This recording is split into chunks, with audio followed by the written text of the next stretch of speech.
we have had confirmed tornadoes on the ground in the Chicago viewing area. They stretched right there. Okay, let's zoom in on this, Joey. Can you pan? Okay, all right. Let's just. Yes. Look at this. Look. Right here. Right. Yep. Right there. See it? See it spinning up? Yep. That's it. Yeah. That's it. Look at that spinning up there, right in front of you. And look at how on the southern flank of that, we're seeing that lower as well. So we might be looking at the genesis of a tornado right here. Right. Look at that. That's pretty amazing what we're looking at right there, Brad. Stay with that image. In fact, I'm going to get myself out of the image so you can really see what's going on there. You get the scope of what's happening right there in the left center. You can see the counterclockwise circulation. Yep, looking at some radar returns. I want you to stick with this, but looking at some radar returns that's correlating with a hook that's showing up on the radar right now as well, Brant. And this is the fact that we're seeing the clearing just to the south of this is not unsurprising of tornadic development here either. Check in with CBS 2's Chris Habermill. He is in Chopper 2 for us tonight, and he's heading to one of the areas, Captain Hills, where we saw some of the most dramatic video of the actual tornadoes that were sighted. Some 8 unconfirmed sightings. I think we can pretty much confirm the one we did see from Captain Hills was indeed a tornado. That's what Albert said as he was watching that very thing. Let's check in with Chris. Chris, I know you're airborne. Have you been able to sort of assess any of the damage, or are you still on your way there?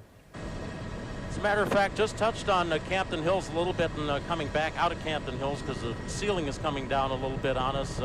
Had a little bit of an outflow boundary that acted as a lifting device, and it's kind of prompted a little redevelopment of some misty, cruddy stuff out here. So we're just coming into Elgin. Basically, what we're looking at here, this is, looks like Stony Point and Rocky Creek, I believe.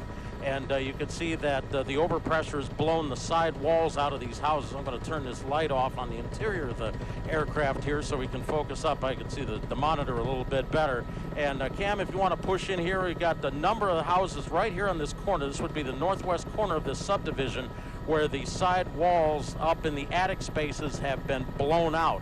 Obviously by an overpressure, a pressure differential, maybe a window broke and some of the air got in there and blew out the side walls there. A lot of the residents are out on the street, of course. Power has been taken out in the area, not only by the storm, but also the utilities have been contacted to cut off what power may still exist where these houses were damaged. Now, upstream from here, and we will get that, we've already sent the video back in. We'll try and get that turned around for you. But I noticed the very definitive ground scar through the young crops here. A lot of the corn was displaced. There's the curly Q telltale signs of a tornadic circulation, a very tight circulation. I would guesstimate from what I saw, and when we get that video turned around, you'll see what I'm talking about, that it was probably 100 yards or so wide at the point at which it was at when it was down on the ground near Nestler and Bowes Road. So Nestler and Bowes Road, it moved east, touched off a house fire on David Drive, and it came into this area here, getting into South Elgin and what have you. So let's go a little bit tighter on some of the damage here. Let's focus up on what we're actually seeing. You can see that the roof material's been pulled apart here, that there's tree damage out in the yard. The outer covering, the vinyl siding has been pulled away. The insulation is plainly visible.